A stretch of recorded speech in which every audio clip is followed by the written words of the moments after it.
There's lots of news about the Gospel of Judas, and I'm wondering if you can share some about Judas Iscariot.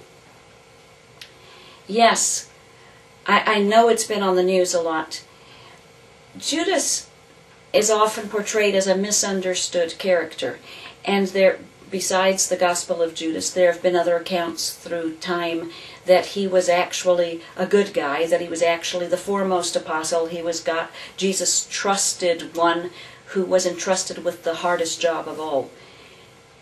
The reason why I am not that in favor of people espousing this particular way of understanding and relating to Judas is that as mystics, we care about everything on what effect it has within our beings. So, in this particular case with Judas, if we think of that part of us, which Judas represents symbolically, as having been good, then we excuse ourselves of all kinds of things. In other words, if you think of the characters in the New Testament as the mystics do, which is that they all represent parts of our being, they are literally true too, but they represent inner parts of us.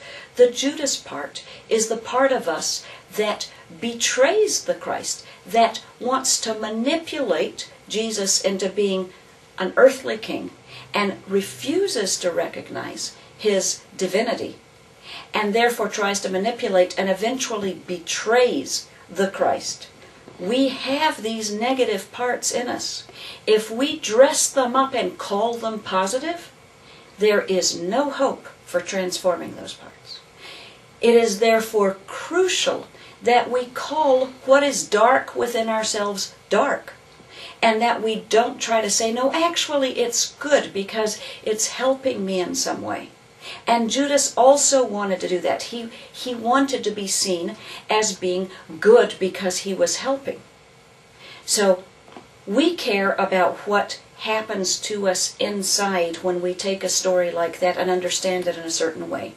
So because of what that would do to what we have inside ourselves, I highly recommend people not turn what is dark into something light by their own definition so that they don't have to transform it.